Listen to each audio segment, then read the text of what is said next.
And welcome back to the show. A lovely Wednesday night in Melbourne. Isn't the weather beautiful outside at the moment? We're getting back into the beautiful summer days. Time to have a bit of fun. Make sure to really spoil yourself on the weekend. Get a massage or something. Maybe try a meditation session. Spend some time with friends. It's not all about work all the time and trying to make more money. And I mean, you heard Henry say before, there's a lot of homeless people out there. So, you know, sometimes it's not all about us trying to get that later model car or the bigger house close to the beach. I mean, all those things are nice, but what about a week of just giving to others and being generous? Yes. Yeah, people aren't, I mean, there's a lot of generous people out there. There are, and I wish I was wealthier so I could be much more generous. Well, you're generous because you share breakfast on Saturday mornings quite often. Well, it's nice to be able to do it in a small way. I saw the great man Sandy Roberts Yes. this morning Oh, did you? at Heidelberg Court. Good, and how's his sore foot? He's looking fit and well. Good. Sandy's another good friend who walks around the tan. That's right. Yeah. And it's good to do stuff like that, get close to nature, isn't it? Well, it is. Well, we've got a few people walking around the town on a Saturday, and we Saturday morning. should encourage a lot more people to get close to nature, because nature really changes you, you know. Because the issue, everyone, is that problems are part of life, and there's going to be more hits in life, so we really have to become spiritually resistant and get ready for those problems. You know, I always say that everything happens in my life happens for my maximum benefit, and I try to encourage people every single day wherever I go. But I had a phone call yesterday and I said, why don't you cheer up to this guy on the phone? He said, well, how can I, Michael? He said, my 14-year-old daughter was run over by a truck 2 weeks ago, and I had trouble you know, answering that from a spiritual point of view, or Well, it is a tragedy. why did God allow that? Unfortunately, accidents do happen, and sure, there are reasons, there may be reasons why, maybe we don't know about them or whatever in that sense, but things happen, and, well, I guess we can't always dictate what's going to happen. We don't know. No. So when it does, when a terrible thing like that happens, it's very sad. And of course, a lot of people go through a lot of grief. Yes. But I guess from what I've learnt about the possibilities, once we leave our physical bodies, the spirit continues to live on. So, yeah, so you know, when I was a policeman, we had a lot of deaths.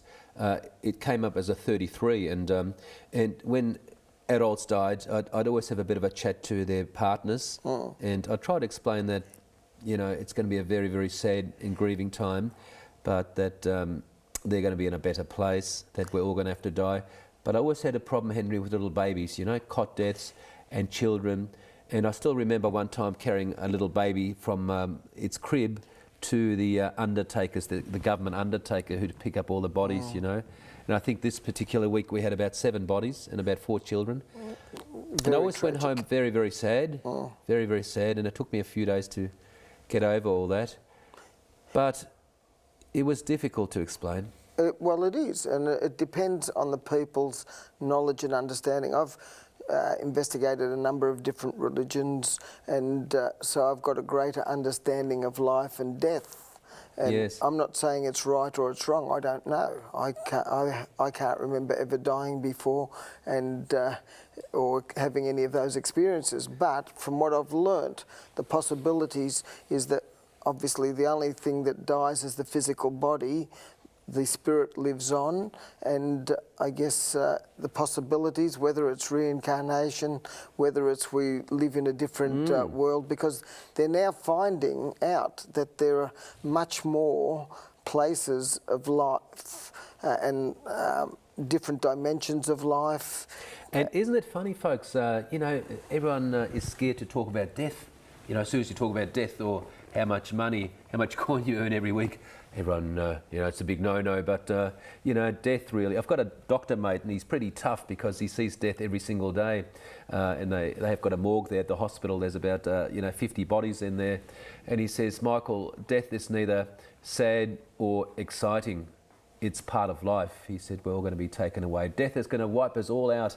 And, you know, when I hear him talk sometimes, he says possessions and all the stuff we cling on to, he said, death is going to wipe you out one day and you never know when it's your turn. And he said all that stuff, it just disappears, you know. But so really sometimes we attach ourselves to stuff too much. And there's a law of detachment. Tell us about the law of detachment, Henry, the spiritual master. I wish I was. I'm learning too, Michael. No, you've learned it But all, mate. look, the situation is we come here, we experience, and we go, whether it's back to the source or back to, or to be reborn into another dimension of life and continue evolving, continue learning, and I guess it's a story of life. Who knows how it'll pan out? Who knows? But Well, we're learning too. of course, we're always learning. But the thing is, be caring and continue to learn, Yeah. and continue to be good, and continue to do your best to overcome the obstacles that we face in life. We keep on hearing that, and previously when the show's called A Life in Crime, we had a lot of people on the couch who had been to prison and then come out, and some said they turned their life around, but then they'd sneak off and do a few burgs and sell a few drugs, and they'd be back in prison. But Henry's so right, isn't it? If you're good and you walk the straight line and you do good by others, I mean, it's going to be a pretty good life, isn't it? Not too much is going to go wrong, is it? But if you cheat, if you lie, if you rip people off, you go out and commit crime. It's I mean, we can break the man-made laws and get away with it, but as soon as you break the universal laws, the life laws, we always get caught out, don't we? Well, that's right. You don't want people doing things to you that you wouldn't do to them, and vice versa. Yeah. So it goes. There's no free lunches, Henry, is there? Well, I mean, even services, you know, people, motor mechanics who say, oh, it's a big job and, it's worth $2,000 when really it might be a $70 job, or the service or washing machine mechanics. There's rip-off merchants, unfortunately there's rip-off merchants in every profession and every job. And if you're a rip-off merchant, stop that nonsense. Be nice to people, because you're going to come unstuck and the universe will wipe you out. well, just be honest to yourself. Yeah. You wouldn't want them to do it to you, so why do it to anybody else? Just for the sake of gaining money. Exactly. And when I talk to I'd people... rather work harder and longer and achieve the same goals, but not everybody's like that. So I guess if we can work out this world a bit better, make it a more caring and loving and sharing place, I guess that's the way to go. They say the harder you work, the luckier you get, and that's so true.